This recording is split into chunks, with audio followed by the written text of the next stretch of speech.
Hi friends, welcome to red roses. എല്ലാവർക്കും തടി കൂടാൻ എളുപ്പമാണ്, പക്ഷേ തടി കുറയ്ക്കാൻ വളരെ ബുദ്ധിമുട്ടാണ്. അപ്പം ഞാൻ ഇന്ന് ചെയ്യാൻ പോണ റെസിപ്പി വെയിറ്റ് ലോസിന് വേണ്ടിയിട്ടാണ്. വളരെ എളുപ്പമുള്ള ഒരു ഓംലെറ്റ്. എല്ലാവരും ഇത് ട്രൈ ചെയ്യുമെന്ന് വിചാരിക്കുന്നു. ഞാൻ അധികം പറഞ്ഞ് ബോറടിപ്പിക്കുന്നില്ല. അപ്പം നമുക്ക് ഓംലെറ്റ് ഉണ്ടാക്കാൻ നോക്കാം. നമുക്ക് അടുക്കളയിലേക്ക് പോവാം. അപ്പോൾ വെയിറ്റ് ലോസിന് വേണ്ടിയിട്ടുള്ള ഹെൽത്തി ഓംലെറ്റ് ഉണ്ടാക്കാം. 3 മുട്ട ഞാനിൽ പൊട്ടിച്ചിട്ടിട്ടുണ്ട്. അതിലേക്ക് ആദ്യം കുറച്ച് കുരുമുളക് പൊടി ആഡ് ചെയ്യാം, ആവശ്യത്തിന് ഉപ്പ്, പച്ചമുളക് ഒരു 3 എണ്ണം, തക്കാളി ഒരു ചെറിയ പഴുത്ത തക്കാളി, മല്ലിയില ഒരു ഓരോരുത്തരുടെ ആവശ്യത്തിന്, നിറയെ വേണ്ടവർക്ക് നിറയെ ഇടാം. ക്യാരറ്റ് ഒരു ചെറിയ ക്യാരറ്റ്, അത് മുട്ടയ്ക്ക് അനുസരിച്ച് ഈ ഇൻഗ്രീഡിയൻസ് ഒക്കെ എടുത്തോളൂ കേട്ടോ.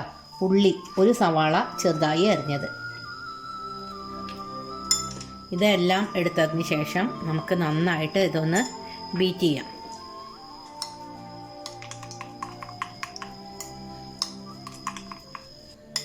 ഈ ഓംലെറ്റ് വളരെ ഹെൽത്തിയാണ്. കാരണം എന്താ വെച്ചാൽ ക്യാരറ്റും ഉള്ളിയും തക്കാളിയും പച്ചമുളകും എല്ലാം ആഡ് ചെയ്തിട്ടാണല്ലോ ഇതുണ്ടാക്കണത്.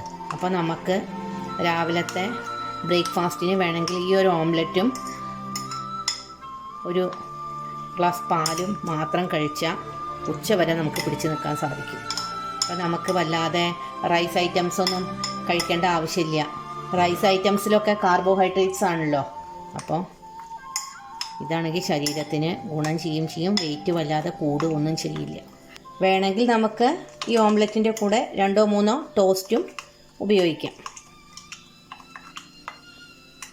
അപ്പോൾ അടിപൊളിയായി. ഇനി നമുക്കിത് ഉണ്ടാക്കാൻ നോക്കാം. അപ്പോൾ ഞാനൊരു പാൻ വെച്ചിട്ടുണ്ട്. അതിലേക്ക് നമുക്ക് നെയ്യ് ഇട്ട് കൊടുക്കാം, അല്ലെങ്കിൽ ബട്ടർ ആയാലും മതി കേട്ടോ. അപ്പോഴാണ് യഥാർത്ഥ ടേസ്റ്റ് കിട്ടുള്ളൂ അതിൻ്റെ. നമുക്ക് എല്ലാ ഭാഗത്തേക്കും ഇങ്ങനെ ഒന്ന് ചുഴറ്റി കൊടുക്കാം.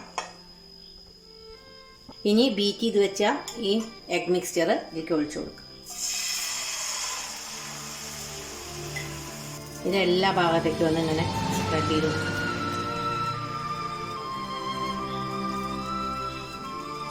മല്ലിയില വേണ്ടവർക്ക് ഇനിയും മല്ലിയില ഇടാം കേട്ടോ. എനിക്ക് ഇത്രയേ വേണ്ടൂ, അത് കാരണം ഇത് നമുക്ക് എല്ലാ ഭാഗത്തേക്കും ഒന്നിങ്ങനെ ആക്കി കൊടുക്കാം കേട്ടോ. അടച്ചു വെച്ച് വേവിക്കുകയാണ് നല്ലത്, അപ്പോഴേ ഇത് മറിച്ചിടാൻ പറ്റുള്ളൂ. അപ്പം നമുക്ക് ഈ ലിഡ് ഒന്ന് തുറന്നു നോക്കാം. വാവ്, നല്ല ഫ്ലഫി ആയിരിക്കണം. ഇനി നമുക്കിതൊന്ന് മറിച്ചിടാം കേട്ടോ. പൊട്ടാതെ മറിച്ചിടണം. നല്ലോണം കണ്ടുവോ ഫ്ലഫി ആയിട്ടുള്ള. ഞാൻ ഇത് മറിച്ചിട്ടിട്ട് നിങ്ങൾക്ക് കാണിച്ചു തരാം.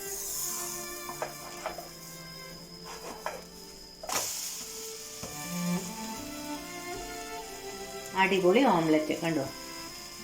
ഇതൊന്ന് ആ ഭാഗം കൂടി ചെറുതായി ഒന്ന് മുറിഞ്ഞു കഴിഞ്ഞാൽ നമുക്കിത് ഒരു പ്ലേറ്റിലേക്ക് ഇടാം.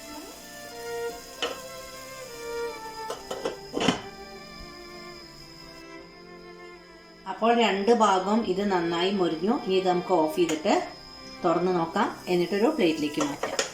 നല്ല ആവി പോകണ്ടില്ലേ, നല്ല മണം. ഇത് മാത്രം കഴിച്ചാൽ മതി രാവിലെ. ഇതും ഈ ഓംലെറ്റും ഒരു ഗ്ലാസ് പാല് രാവിലെ കഴിച്ചാൽ ഹെൽത്തി ബ്രേക്ക്ഫാസ്റ്റ് ആയി. അപ്പോൾ ആവി പറക്കുന്ന ഓംലെറ്റ് ഇവിടെ റെഡി. ഞാൻ അതൊരു പ്ലേറ്റിലേക്ക് ഇട്ടു. എല്ലാവരും ഇത് ട്രൈ ചെയ്തോളൂ. ഇനി നമുക്ക് വീണ്ടും പുതിയ റെസിപ്പികളുമായിട്ട് കാണാം. Till then bye.